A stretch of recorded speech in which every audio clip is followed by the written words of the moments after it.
Hi everyone, can you believe it's February? I was going to say already, but it might feel like it's been a really long winter. So I'm down the allotment on a beautiful sunny February day, and there's nothing more fulfilling for the soul, is there, at this time of year? It's just absolutely gorgeous. Of course, I'm in the Rhino greenhouse, so it's a few degrees warmer outside. My hands are still a little bit chilly, but inside here it's absolutely wonderful.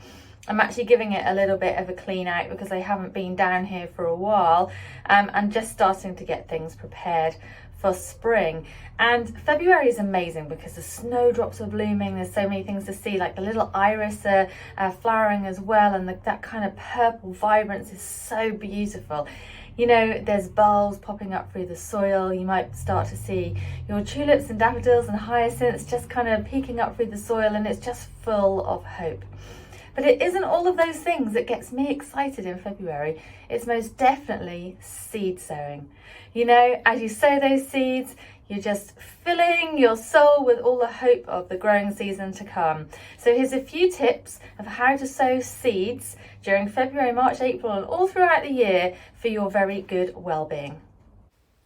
Your well-being can really benefit from the act of sowing seeds. So, feel the magic of gardening. It can be felt as you clear the noise from your mind and focus in on the tiny little pieces of joy, so full of hope for the future.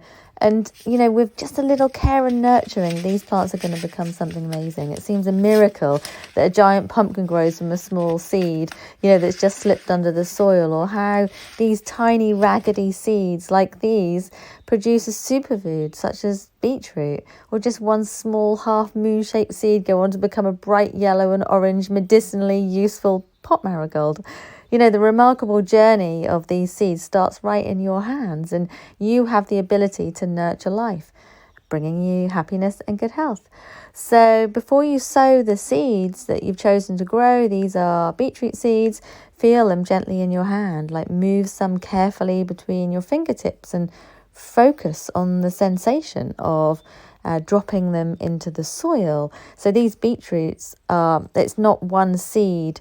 As you can see me dropping them into the soil, it's actually a cluster of seeds in like a protective capsule. So there's about 2 or 3 seeds per capsule here. And I'm just putting them in a row because I like to do that.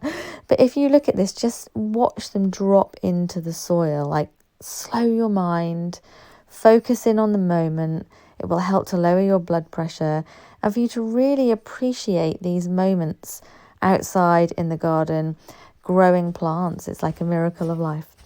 And then adding the soil on top once they're sown, and patting that soil down to keep them in place. This soil's already moist, so I don't need to water them yet.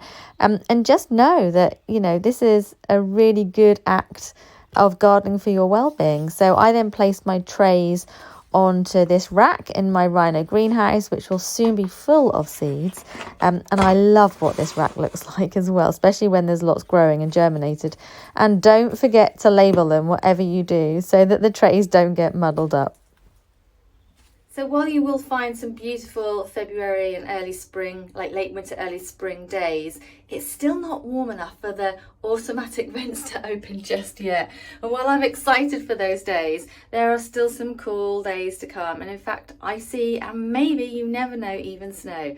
So make sure if you do have any seeds that you've sown in the greenhouse, you have some horticultural fleece or something that you can cover them over if the temperatures do drop really, really low again. Being in the greenhouse will protect them, but it's just for those extra low temperatures.